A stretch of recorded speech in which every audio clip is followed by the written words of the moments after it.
Okay, hey guys, so today I'm going to be talking about how I got into every college I applied to, except for one, TCU. Rude. With quite literally the worst academic record ever, and also a really fun disciplinary record. So, let's get started. So, I was one of those kids, I was really smart, but I did not care about school. I did not care at all. I mean, you could ask anyone in my graduating class and they would probably tell you that, like, yeah, no, she don't care if I even showed up. So, I'm not saying that I'm proud of that. I'm just saying that that was the situation at hand. A lot of it had to do with the fact that I was dealing with a lot in my home life. So, going to school every day just seemed kind of trivial in comparison. My parents always told me that I wouldn't even get into a community college if I tried, and that was like a big, it was at first a joke in my household, and then later on they were like dead serious. They were like, yeah, no, good luck. And I was like, but I'm really smart. And they're like, we know, you just don't try.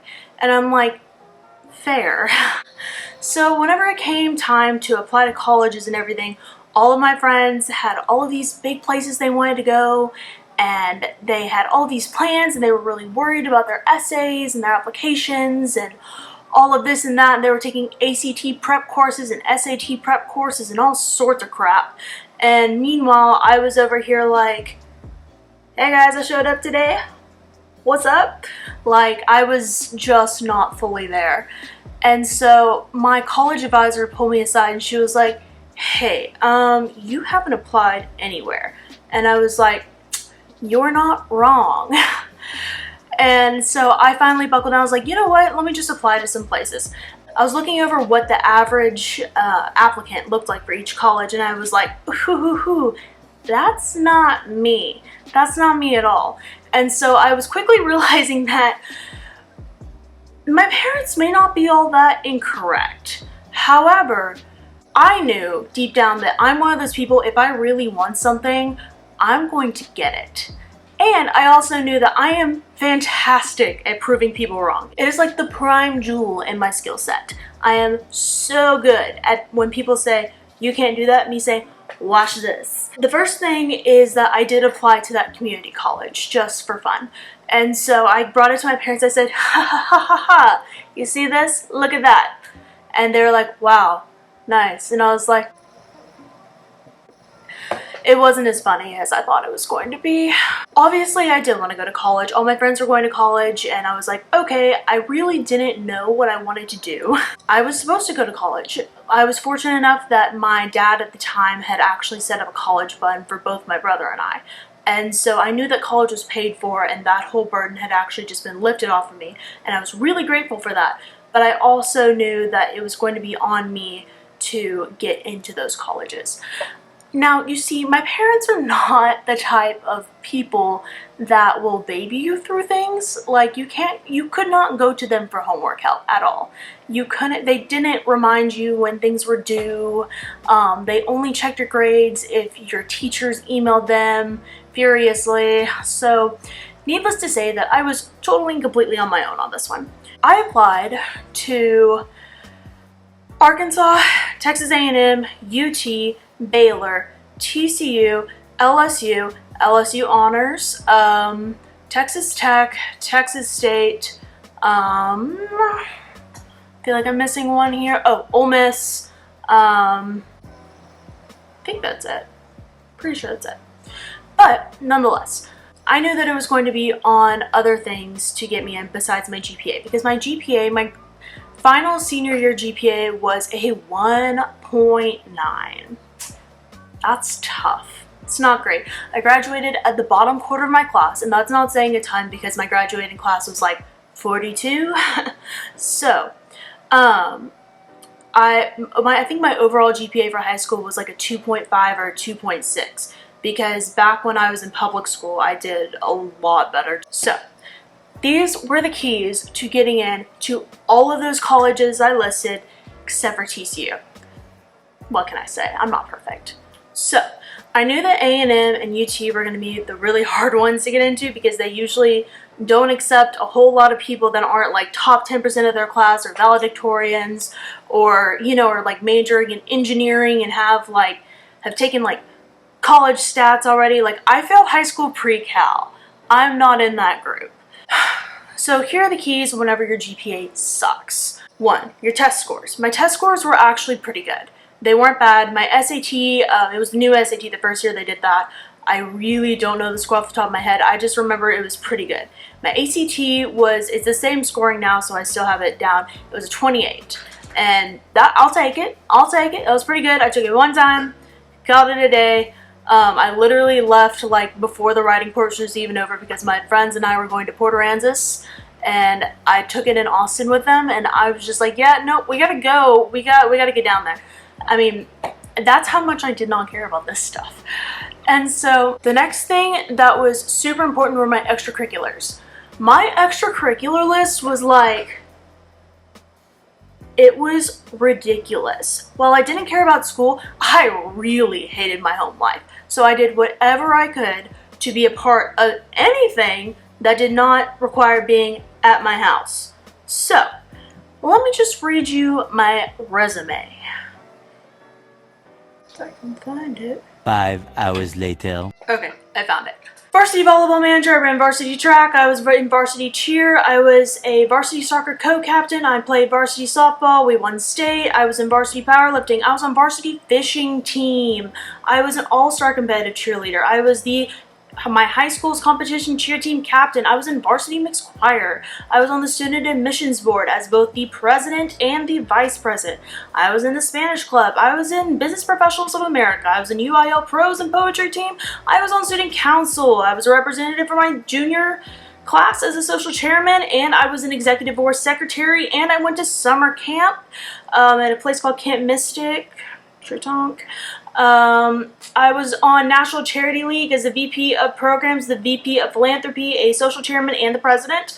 I volunteered at the Family Abuse Center, Waco Caritas, World Hunger Relief Farm, Waco Advocacy Center, Relay for Life, Miracle Match Marathon, First Press Nursery volunteer, the American Cancer Association Heart Walk volunteer, and I worked as a tennis coach, a lifeguard, a social media manager, and I was a sting agent for the Texas police.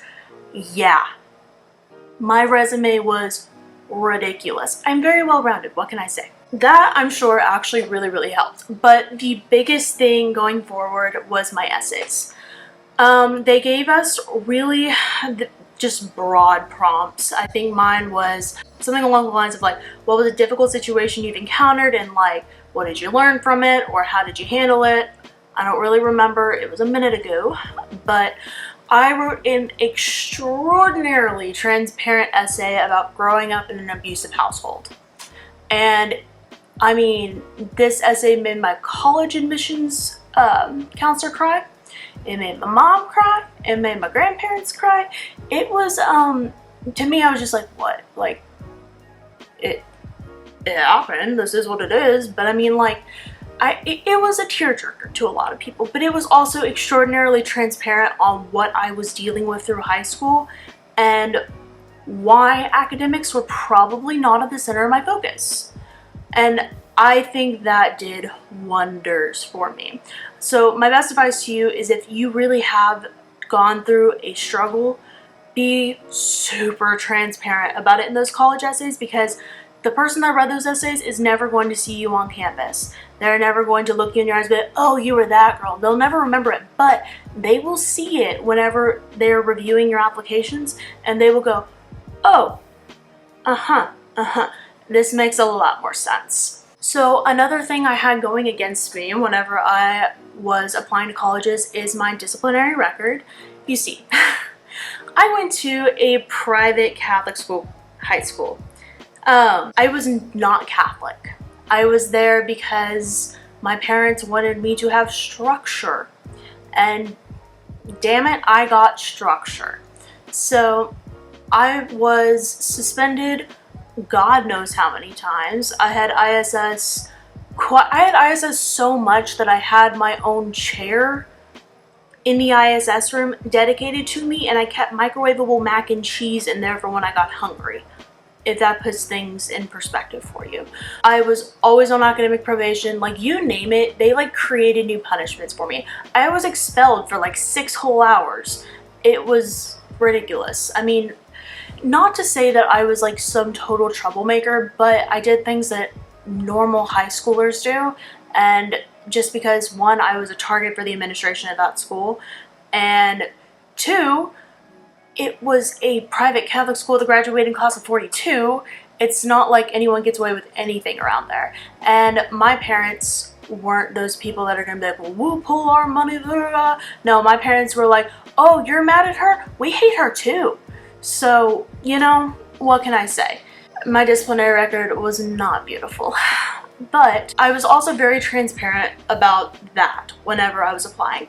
I explained everything that happened in detail. I was very honest, I was very upfront, and I explained how I learned from those. Whenever they usually give you like a section that says like, would you like to tell us anything else? And I'm like, yes, I would.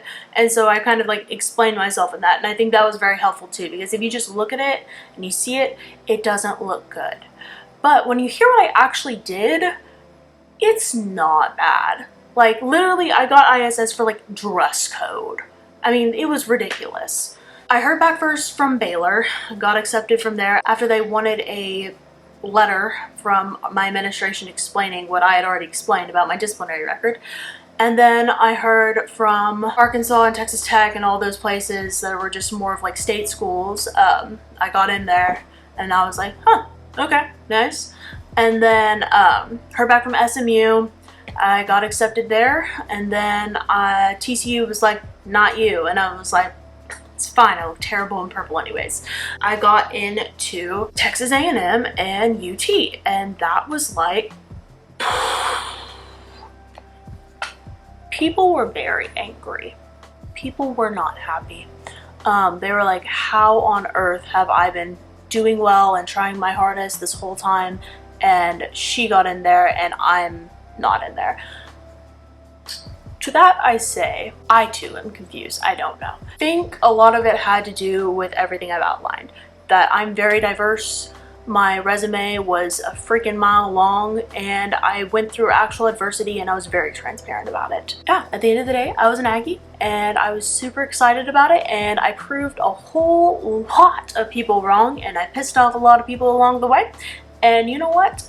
At the end of the day, it wasn't about their opinions of me, it was the fact that I felt like I had accomplished something and I had actually done what everyone told me for the past like 4 years that I would never do. And I did it all by myself, and that was really cool.